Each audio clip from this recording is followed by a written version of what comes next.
अस्सलाम वालेकुम या रसूलल्लाह व अला आलिका व अस्हाबिका या Habibullah. Dear students, now we are going to discuss lecture 8 of biology chapter 1. In previous lecture we have completed all the topics of levels of biological organization. अब आपके पेज 7 पर जो है वो एक छोटा सा टॉपिक मौजूद है, लिविंग वर्ल्ड इन स्पेस. सबसे पहले लिविंग वर्ल्ड से मुराद क्या है? Living organisms. उसके बाद जो है स्पेस से मुराद प्लेस है, यानी हमारा प्लेनेट अर्थ या कोई एक रीजन प्लेनेट अर्थ का वो. तो बड़ा पहले पैराग्राफ के अंदर जो है वो बायोडायवर्सिटी के ऊपर बात की गई है. Number and varieties of species in a place. इस प्लेनेट अर्थ के ऊपर जो है बहुत सारा तादाद में लिविंग ऑर्गेनिजम्स पाए जाते हैं. तो हम उसको उनकी तादाद को और उनकी अक़साम को जो है कलेक्टिवली एक टर्म देते हैं जिसे कहते हैं बायोडायवर्सिटी. तो इस ह्यूज बायोडायवर्सिटी की रीजंस क्या है? नंबर 1 इज एवोल्यूशन, जिससे हमारी सोच का हमारा आइडिया है कि न्यू स्पीशीज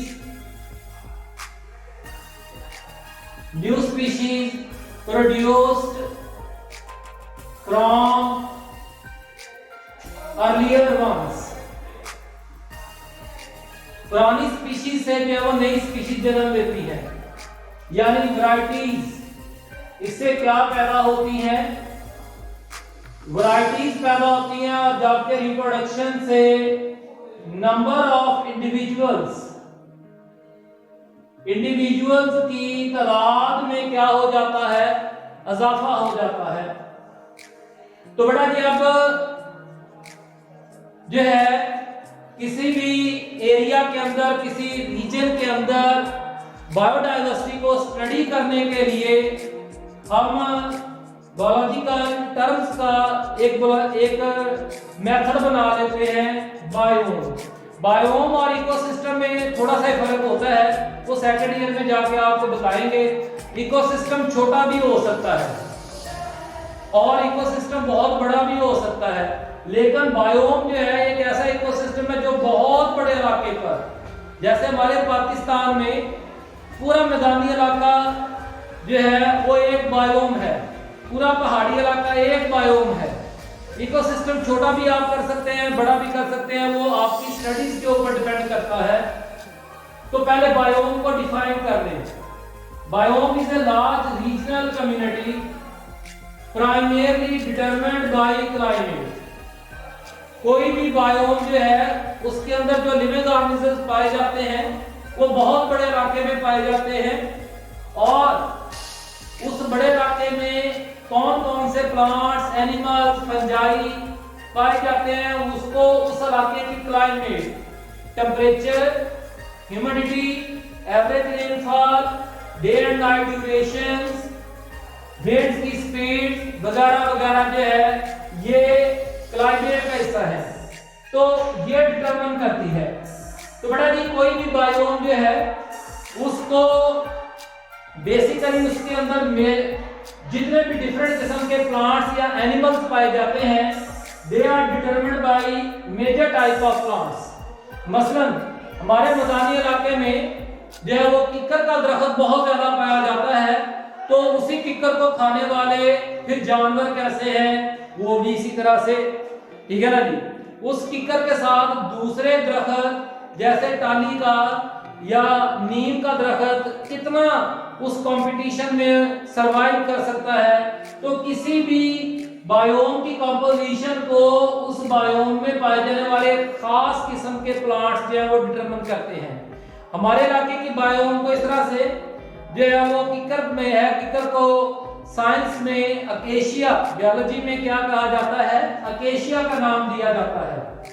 तो इसी तरह से पहाड़ी इलाकों में पाइन का दरख्त पाया जाता है, तो उस पाइन के ऊपर गुजारा करने वाले एनिमल्स, फंजाई और फिर इसी तरह से जो वो दूसरे प्लांट जो पाइन के साथ आसानी से रह सकते हैं वो उस बायोम की कंपोजिशन बनाएंगे.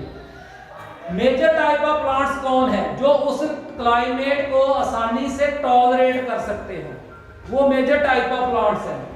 तो किसी भी बायोम का जो नाम है वो रखा जाता है उसमें मेजर टाइप ऑफ प्लांट्स की बिना पर। जैसे हमारे इलाके वाली का नाम क्या है, एकेशिया बायोम, मैं कुछ आपको एग्जांपल दे रहा हूँ।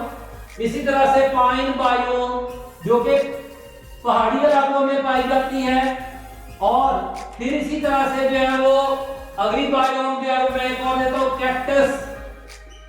कैक्टस बायोम जो है वो कहाँ पाई जाती है एक्सेट्रा। कैक्टस बायोम जो है ये सहराई इलाकों में, क्योंकि ये ड्राई प्लांट्स है तो उसमें। बेटा जी आपका अगला जो पॉइंट है वो है लिविंग वर्ल्ड इन टाइम।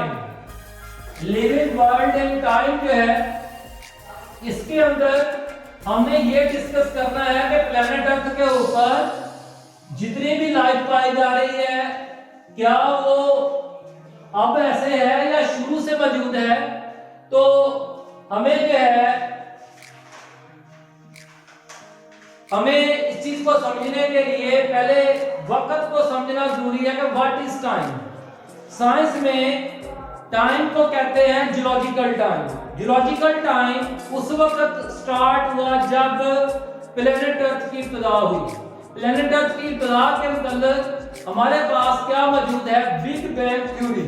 क्या मौजूद है, बिग बैंग थ्योरी, जिसके मुताबिक एक सारा टकराया जो उससे जो बेशमार्क्स जो है वो प्लैनेट्स एंड सैटेलाइट्स वगैरह बने। तो जब प्लैनेट अर्थ बन गया, पैदा हो गया, तो वो अपने सेंट्रल एक्सिस के इर्द गिर्द घूमने लग गया, जिसकी वजह से दिन रात पैदा होते हैं। यानी प्लैनेट अर्थ के पैदा होने से ही जियोलॉजिकल टाइम, जमीन का वक्त शुरू हो जाता है। जब से जमीन पैदा हुई है उस वक्त से लेके आज तक इस पूरे टाइम इंटरवल को, पूरे टाइम ड्यूरेशन को हमने जो है वो इराज और पीरियड्स में, इराज बड़े बड़े ड्यूरेशंस हैं और हर बड़े ड्यूरेशन के अंदर छोटे छोटे पीरियड्स पाए जाते हैं। तो पहला जो है वो प्रोटेरोजोइक इरा, ठीक है ना, दूसरा पैलोजोइक इरा, तीसरा मीसोजोइक इरा, चौथा सिनोजोइक इरा, पांचवा आज का रिसेंट इरा। और फिर आगे उनके अंदर मैंने ये लिखे हैं आपकी किताब में फिगर 1.3, फिगर 1.3 जो है वो क्लियर कट किस्म का ये जियोलॉजिकल टाइम चार्ट बनाया गया है इस फिगर के अंदर, जो कि हमने इसमें क्या किया गया है कि प्लेनेट अर्थ के टाइम को छोटे छोटे और बड़े बड़े ड्यूरेशंस में, इंटरवल्स में डिवाइड कर लिया है ताकि हमें स्टडीज में क्या हो जाए, आसानी हो जाए। तो बेटा जी हमें जो है वो लिविंग, हमें जो है वो ऑर्गेनिजम्स के फॉसिल्स मिले हैं। तो जो है वो discovery and study of fossils जो है फाउंड जो है वो हमें ये एविडेंस देती है कि प्लेनेट अर्थ के ऊपर जो है वो लाइफ जो है वो बहुत पुराने वक्त से मौजूद है।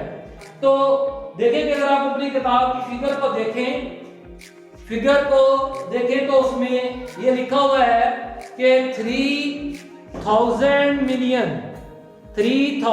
मिलियन ईयर्स एगो, आज से 3010 लाख मरतबा साल पहले जो है वो प्लेनेट अर्थ के ऊपर डीप ओशियंस के अंदर हॉट स्प्रिंग्स में जो है जिंदगी की इब्तिदा होती है।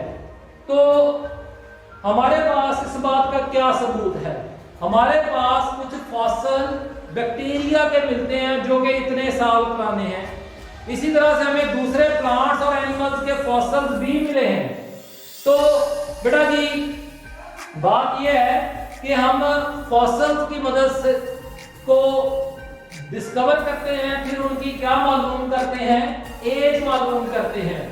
लेकिन पहले आप फॉसल की एक दफा डेफिनेशन फिर नोट कर लें, what are fossils. Fossils remainings, बाकियात और इंप्रेशंस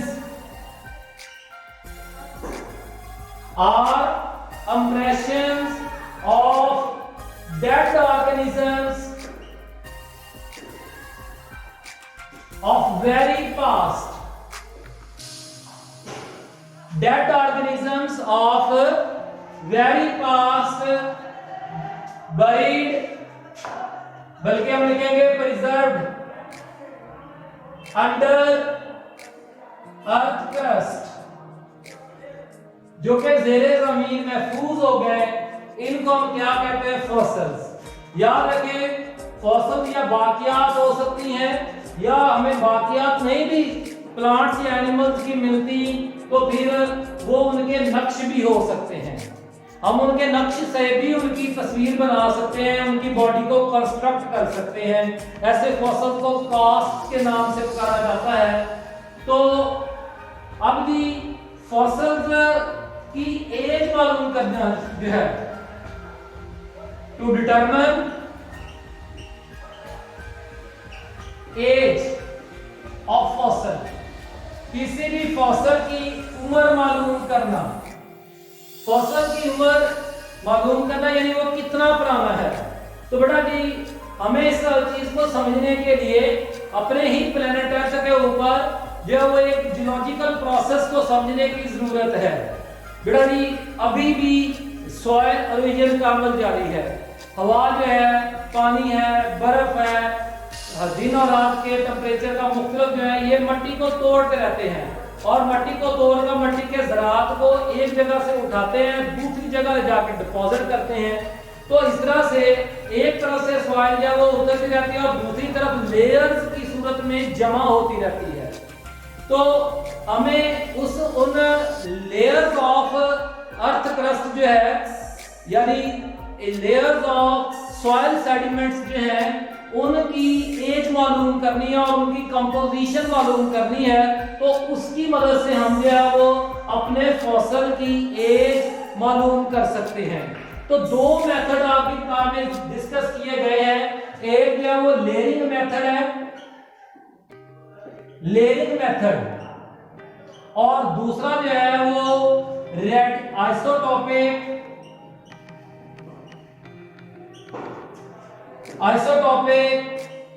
रेडियो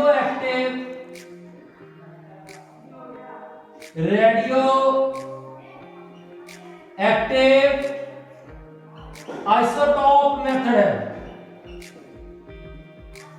तो इन दो मेथड की जरिए से हम फॉसिल्स की एज मालूम कर सकते हैं। वो फॉसिल मिसाल के तौर पर देखें, फर्ज कर लेंगे ये मैंने एक लेयर बना दी, ये रीसेंट लेयर है और ये वाली उससे पुरानी लेयर है और ये वाली सबसे पुरानी लेयर है। एक लेयर को मिसाल के तौर पर जो वो 2 मिलियन यानी 20 लाख साल लगे हैं बनने में। हमें हमारा फॉसिल जो है वो इस जगह पे मिला है, हमें हमारा फॉसिल इस जगह पे मिला है, कोई कुएं की खुदाई करते हुए या किसी खंडर को खोदते हुए, या वैसे ही हम वहां पे जा रहे थे कि दरिया का पानी जब वो जमीन को उतार रहा था तो ये लेयर एक्सपोज हो गई, हमें फॉसिल मिला। तो हमें आइडिया है कि अब ये कितना पुराना होगा। ये फॉसिल जो है वो 60 lakh years old, 60 lakh year old. वो फॉसिल जितनी ज्यादा डीपर लेयर में पाया जाता है वो उतना ही ज्यादा पुराना होता है, उतना ही ज्यादा एज्ड होता है। इसी तरह बेटा जी दूसरा जो मेथड है उसके अंदर जो है वो कुछ इस तरह से किया जाता है। एक दफा फिर ये हमारे पास रीसेंट लेयर है जिसके ऊपर आज हम मौजूद हैं, और फिर जो है रीसेंट लेयर, दूसरी फिर लेयर जो है वो उससे पुरानी, और फिर जो तीसरी लेयर है, तीसरी लेयर को मैं ऐसे कर देता हूं ये। अब हम क्या करते हैं, हमें मिसाल के तौर पर इस जगह पे एक फॉसिल मिला है तो पत्ते की शक्ल का, जैसे कोयले के होते हैं, हमें ये मिले हैं। हमने यहां से भी एक सैंपल ले लेना है और इस डीपर लेयर में से भी एक सैंपल ले लेना है और उस सैंपल के अंदर हमने क्या मालूम करने हैं, number of radio active isotopes of that element of an element, एक ही एलिमेंट के रेडियोएक्टिव आइसोटॉप्स की तादाद मालूम करनी है। याद रखें सैंपल भी बराबर बराबर होना चाहिए। तो रिसेंट लेयर में उनकी तादाद क्या होगी, ज्यादा होगी। मिसाल के तौर पर उनकी तादाद है जी हमारे पास 48 नंबर मिले हमें, और इस लेयर में जो है वो हमें मिलते हैं 48 का हाफ करें 24, 12, 6, 3। तो इसमें इस लेयर में हमें मिले हैं जी 3 नंबर्स मिले हैं। तो अब जो है वो इस एलिमेंट की जो हाफ लाइफ है, हाफ लाइफ आप सब जानते हैं, वो टाइम इंटरवल होता है जिसमें आइसोटॉप जो है, आइसोटॉप अपनी क्वांटिटी में से हाफ हो जाता है, यानी उसकी आधी मकदार जो है वो पीछे रह जाती है, बाकी आधी मकदार में वो मैटर उसका जो है वो एनर्जी बन के रेडिएशन की सूरत में जो है वो कन्वर्ट हो जाता है। तो अगर जो है वो हमारे इस एलिमेंट की, हमारे इसी एलिमेंट की हाफ लाइफ कितनी है, फर्ज करें हम कहते हैं इसकी हाफ लाइफ जो है वो 2 लाख है, 2 लाख। इसकी हाफ लाइफ मैंने कितनी कर दी है इस एलिमेंट की, 2 लाख ईयर्स, 2 लाख। तो बेटा ये 48 का पहले हाफ लाइफ करें तो 24 का हाफ करें तो 12 का हाफ करें तो 6 का हाफ करें तो 3। तो इसका मतलब ये है कि 2 लाख साल तो ये गुजर गए, फिर 2 लाख साल ये गुजर गए, फिर 2 लाख साल ये गुजर गए, फिर 2 लाख साल ये गुजर गए। तो हमें जो फॉसिल मिला है वो कितने साल पुराना है, 2, 2, 4, 2, 6, 2, 8। तो ये जो फॉसिल है उसकी एज कितनी है, 8 लाख ईयर्स। तो इस तरह से हम लेयरिंग मेथड और रेडियोएक्टिव आइसोटॉप या हाफ लाइफ मेथड की मदद से, आप हाफ लाइफ मेथड भी कह सकते हैं, इसकी मदद से जो है वो सॉइल सेडिमेंट्स में पाए जाने वाले जो फॉसिल्स हैं उनकी क्या मालूम कर सकते हैं, उनकी एज मालूम कर सकते हैं। डीपर लेयर्स में आइसोटॉप्स की तादाद भी कम होगी और डीपर लेयर्स जो है वो पुरानी भी होती हैं। तो अब स्टूडेंट जो है हम इन लेयर को कंपैरिजन करके, यानी लेयर का चाहे नंबर ऑफ लेयर से काउंट कर लें या फिर नंबर ऑफ रेडियोएक्टिव आइसोटॉप्स के लिहाज से कंपैरिजन कर लें, we can find the relative age of the fossil in the rocks. तो जब हमें फॉसिल की एज मालूम हो जाती है तो फिर अब हमें क्या करना है, जब हमें फॉसिल की एज मालूम हो जाती है तो फिर हमें क्या करना है, हमें फॉसिल्स को जो है वो टेम्पोरल डिस्ट्रीब्यूशन,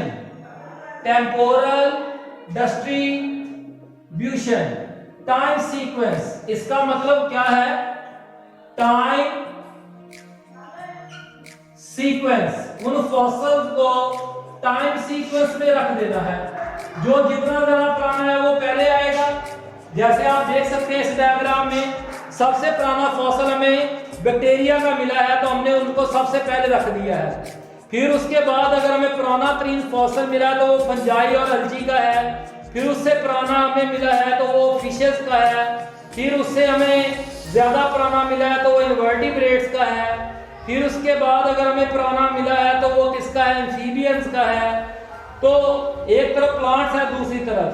तो ये डायग्राम जो है वो ना सिर्फ ये शो कर रही है कि कौन सा group of plants and animals किससे पैदा हुआ है।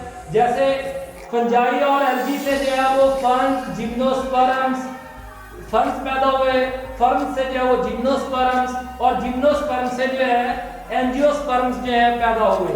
बल्कि अगर आप इनके बैंड्स देखें इस डायग्राम में, जो बैंड्स हैं सफेद कलर की चौड़ाई है इन पट्टियों की, वो शो करती है इनकी नंबर्स ऑफ स्पीशीज को, कि जो है जिम्नोस्पर्म्स जो है वो जुरासिक पीरियड में बहुत ज्यादा थे, आज उनकी स्पीशीज थोड़ी हैं। जो है जुरासिक पीरियड में एंजियोस्पर्म्स अभी थोड़े थे, लेकिन आज उनकी स्पीशीज जो है वो क्या है, ज्यादा है। इसी तरह से प्लांट्स एनिमल्स में जुरासिक पीरियड में वो डायनासोर वाली मूवीज आपने देखी हैं, उस वक्त रेप्टाइल सबसे ज्यादा थे, अब रेप्टाइल की तादाद थोड़ी है। अब सबसे ज्यादा कौन है, मेमल्स। और मेमल्स और रेप्टाइल्स दोनों किससे पैदा हुए हैं, ये पैदा हुए हैं रेप्टाइल से। तो ये डायग्राम बेटा जी, इस डायग्राम का आपको ये सर तो इतना प्यार, लेकिन ये कौन सा पीरियड कितने साल पुराना है ये आपको याद करना है, रट्टा मारे, ठीक है ना जी, यही एक तरीका है। तो इस तरह से हम जो है वो फॉसिल्स को टेम्पोरल डिस्ट्रीब्यूशन में, मैंने आपको पहले बता दिया, टाइम सीक्वेंस के लिहाज से तरतीब देते हैं।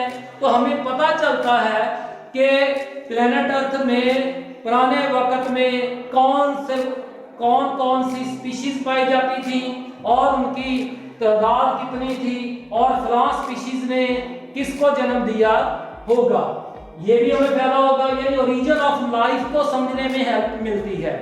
तो इंशाल्लाह ताला नेक्स्ट जो है वो हम कल आपको साथ जो है वो फाइलेटेड लिनेज का टॉपिक जो है वो शुरू करेंगे, वो भी कुछ इस तरह का ही है। तो आज ही इसको कर लेते हैं। देखें फाइलेटेड लिनेज, फाइलेटेड का मतलब बेटा जी एवोल्यूशन है, और लिनेज का मतलब जो है लाइन एज, यानी लिंक भी आप कह सकते हैं, एज के लिंक्स, एज के लिंक्स, एज के लिहाज से फॉसिल्स को लाइन अप करना, तरतीब देना। एक दफा फिर इस टॉपिक के अंदर पहला पॉइंट है वो बायोडाइवर्सिटी है। बायोडाइवर्सिटी है। When we look at the biodiversity, तो उसमें परसेंटेजेस है वो आपको याद करनी है। हमारी एस्टिमेशन है कि इस प्लैनेट अर्थ के ऊपर जो है तकरीबन 5 कुछ फैक्ट्स एंड फिगर्स हैं, facts and figures 5 to 30 million, 50 lakh से लेके 3 करोड़ तक स्पीशीज, मैं सिर्फ स्पीशीज की बात कर रहा हूं, प्लैनेट अर्थ के ऊपर पाई जाती है। ये हमारी बायोलॉजिकल एस्टिमेशन है, डिफरेंट तरीके से हमने कैलकुलेशंस की हुई है। तो उनमें से यानी 50 लाख में से भी जस्ट हम 25 लाख जो है 25 लाख स्पीशीज के मतलब जो है वो हम जानते हैं। इतनी स्पीशीज का रिकॉर्ड हमारे पास है, हमने इतनी स्पीशीज के नाम अलग-अलग उनकी क्लासिफिकेशन किंगडम्स वगैरह में की हुई है। तो इन 225 लाख स्पीशीज में से जो है 53.1% इंसेक्ट्स हैं और 17.6% कौन है, वास्कुलर प्लांट्स हैं, और इसी तरह से 90.9% इंसेक्ट्स के अलावा बाकी एनिमल्स हैं, 9.4% फंजाई हैं, एल्गी, प्रोटोजोआ, ये सारे 9.4% में आते हैं। तो हमने पिछले टॉपिक के अंदर लिविंग वर्ल्ड इन स्पेस में मैंने आपको इस ग्रेट बायोडाइवर्सिटी की वजह बताई, एक एवोल्यूशन और दूसरी रिप्रोडक्शन। तो हम ये जानना चाहते हैं कि आखिर इतनी सारी स्पीशीज प्लैनेट अर्थ के ऊपर कहां से आ गई हैं।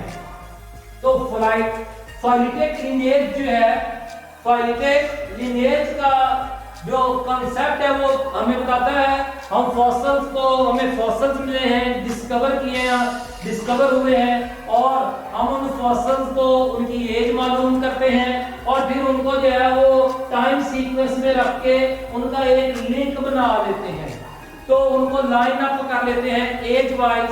तो फिर हमें पता चलता है कि आज के दौर की फलां स्पीशीज, जैसे हम ह्यूमन स्पीशीज हैं, इनका इंसेस्टर कौन हो सकता है।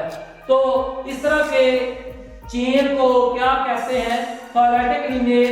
जरा डेफिनेशन अपनी किताब से नोट कीजिएगा, मैं पढ़ रहा हूं डेफिनेशन कहां से स्टार्ट होती है। A phyletic lineage is, a phyletic lineage is, एक फाइलेटेड लिनेज जो है is an unbroken series of species arranged in ancestor to descendant sequence with each later species having evolved, जिसमें से हर species evolved from one that immediately preceded it,